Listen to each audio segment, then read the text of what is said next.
दोस्तों, अगर आप ऋषिकेश में आ रहे हैं तो सिर्फ गंगा स्नान के अलावा आप यहाँ क्या क्या कर सकते हैं ये आपको पता होना चाहिए। और इसके अलावा सबसे पहले कि यहाँ पर पहुँचा कैसे जाए, तो हमारी दिल्ली से ऋषिकेश की दूरी पड़ती है लगभग 260 किलोमीटर और इसके सबसे पास रेलवे स्टेशन है हरिद्वार। ऋषिकेश भी स्टेशन है लेकिन वहाँ पर ज़्यादा ट्रेनें नहीं आती हैं। हरिद्वार में ऑलमोस्ट हर ट्रेन आती है। तो हरिद्वार से हमारी ऋषिकेश की दूरी पड़ती है 32 किलोमीटर और वहाँ से आप कुछ भी करके जा सकते हैं। ऑटो कर सकते हैं, टैक्सी कर सकते हैं, गाड़ी कर सकते हैं और बस, सब कुछ अवेलेबल होता है वहाँ से। बहुत इजी है हरिद्वार से ऋषिकेश जाना। मैंने अपनी जर्नी शुरू की थी पंचकुला से ऋषिकेश के लिए, जो कि लगभग है 230 किलोमीटर। हाईवे बहुत ही अच्छे हैं और ये वेल कनेक्टेड जगह है। किसी भी पार्ट से आप इंडिया के आ सकते हैं और लोग आते ही हैं। तो अब हम बात कर लेते हैं कि हम ऋषिकेश में क्या क्या कर सकते हैं। हम यहाँ पर बहुत सारे मंदिरों के दर्शन कर सकते हैं और यहाँ पर बहुत सारे ब्यूटीफुल आश्रम्स हैं, हम वो भी देख सकते हैं। लेकिन इनके अलावा ऋषिकेश किस चीज़ के लिए फेमस है, तो ऋषिकेश में आप बहुत सारी एडवेंचरस एक्टिविटीज़ भी कर सकते हैं। जी हाँ, एडवेंचरस एक्टिविटीज़ में आप देखेंगे क्या क्या हो सकता है। आप बंजी जंपिंग कर सकते हैं, आप रिवर राफ्टिंग कर सकते हैं, आप स्विंग कर सकते हैं, फॉक्स फ्लाइंग कर सकते हैं। तो बहुत सारी एक्टिविटीज़ हैं और इनके चार्जेस भी उसके अकॉर्डिंग हैं। जैसे कि अगर हम बात करते हैं रिवर राफ्टिंग की, तो रिवर राफ्टिंग के चार्जेस हमारे होते हैं किलोमीटर्स के अकॉर्डिंग। अगर आप 16 किलोमीटर की कर रहे हैं तो 400 to 500, अगर आप 22 किलोमीटर कर रहे हैं तो उसके अकॉर्डिंग आपके चार्जेस बढ़ते जाएंगे।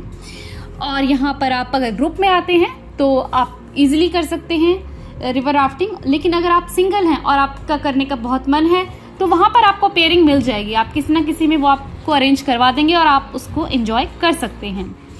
ये आपको रिवर राफ्टिंग करने के लिए आप ऑनलाइन भी बुक कर सकते हैं और वहाँ जाके बहुत सारे सेंटर्स हैं। अगर आप ऑनलाइन बुक करके नहीं गए हैं तो बहुत सारे सेंटर्स हैं, वहाँ पे आप रजिस्टर करिए और आप इजीली रिवर राफ्टिंग को एंजॉय कर सकते हैं। इसके अलावा अगर आप बंजी जंपिंग करना चाहते हैं तो उसके लिए आपको फिजिकली और मेंटली बहुत स्ट्रांग होना पड़ेगा, क्योंकि काफ़ी हाइट से करवाते हैं और ये काफ़ी फेमस। इसी के साथ साथ आप वहाँ पे फ्लाइंग फॉक्स कर सकते हैं, स्विंग कर सकते हैं, बहुत सारी एक्टिविटीज़ हैं।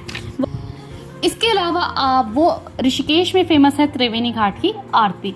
शाम के टाइम यहाँ बहुत भीड़ होती है आरती पर और बहुत ही सुंदर अद्भुत नज़ारा होता है। आप उसे बहुत अच्छे से देख के आपको बहुत शांति प्राप्त होगी, तो आपको बहुत अच्छा लगने वाला है। दूसरी चीज़, ये फेमस है योगा के लिए, जहाँ से दूर दूर से फॉरेनर्स भी बहुत आते हैं यहाँ पर बुक करके, क्योंकि ये बहुत बड़ा आश्रम है, बहुत बड़ी जगह है। यहाँ पे योगा अभ्यास की सारी एक्टिविटीज़ कराई जाती हैं, पूरा कोर्स होता है। तो अब हम यहाँ पर ऋषिकेश में है परमार्थ निकेतन में, और ये एक बहुत खूबसूरत जगह है। बिल्कुल गंगा जी, यहाँ पर शिव जी की मूर्ति गंगा जी के अंदर है।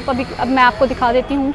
शिव जी की बहुत प्यारी मूर्ति है, शिव जी है यहाँ पर, और बहुत अच्छा स्थान है बैठ के एंजॉय करने के लिए। बहुत शांति है और आपको बहुत आनंद आने वाला है। बिल्कुल गंगा जी के तट पर बैठ के और मूर्ति को भी निहारेंगे, बहुत शांति होगी। शाम को यहाँ आरती भी होती है, तो एक बहुत अच्छी जगह है और आप देख सकते हैं मेरे साथ और इस जगह को एंजॉय कीजिए। हम चलते हैं इसके आसपास जो मंदिर हैं उन्हें देखने के लिए। ये परमार्थ निकेतन के बाहर इतने खूबसूरत से मंदिर हैं। देखिए, हनुमान जी की इतनी खूबसूरत मूर्ति थी और ये शिव जी। और अब हम चलेंगे निकेतन के अंदर, देखते हैं इसमें क्या क्या है अंदर। और अंदर एंट्री लेते ही इतना खूबसूरत नज़ारा है, पहाड़, बादल और आसपास ग्रीनरी, और मतलब बहुत ही खूबसूरत नज़ारा है और वातावरण इतना शुद्ध। इसके बाद हम देखिए कितनी सुंदर नक्काशी है, इसका दरवाज़ा ही इतना खूबसूरत है। और अंदर चलते चलते हम चारों तरफ देख रहे थे कि अंदर क्या क्या है। बहुत सारे लोग आए हुए हैं और अपना स्नान करके वो कपड़े भी सुखा रहे हैं। तो यहाँ आप कितने दिन के लिए भी रह सकते हैं। तो अब हम हैं परमार्थ आश्रम के अंदर। मैंने आपको परमार्थ घाट दिखा दिया था और ये हम आश्रम के अंदर आए हैं। तो ये एक आश्रम है जहाँ पर आप स्टे भी ले सकते हैं, आपको पहले ही बुक करना पड़ता है। और ये आप देख सकते हैं आश्रम कितना पुराना है और ये बिल्कुल गंगा जी के तट पर है। पुराने वृक्ष और यहाँ का वातावरण देख के मतलब आपको अपना जो हिंदुत्व की याद आ जाएगी। या किस स्थली आपको पीछे दिखाई दे रही है, वृक्ष दिखाई दे रहे हैं बहुत पुराने।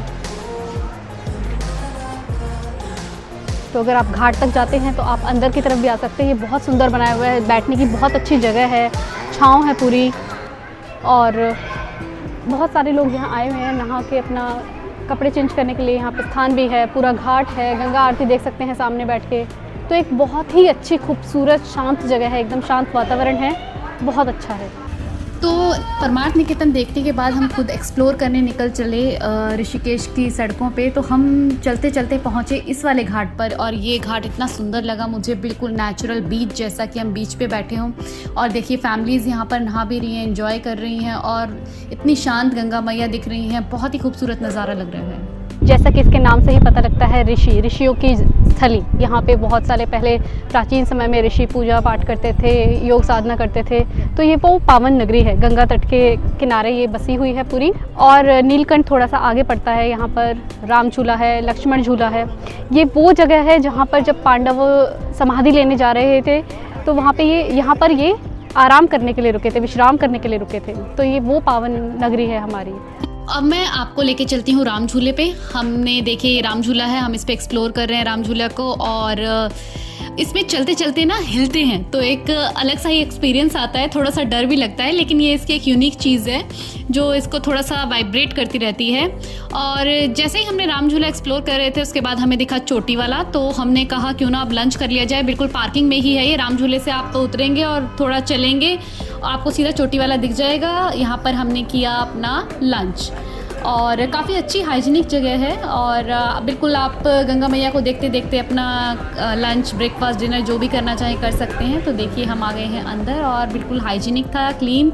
अब हमने ऑर्डर कर लिया है अपना लंच। हम एंजॉय कर रहे हैं अपना डोसा और छोले भटूरे जो हमने ऑर्डर किया था। तो अगर आप भी करना चाहें तो कर सकते हैं।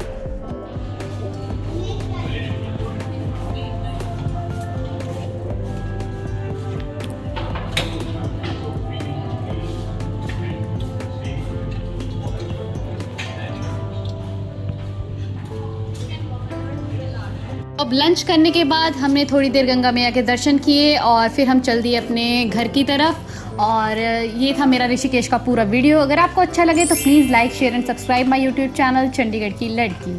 Thank you.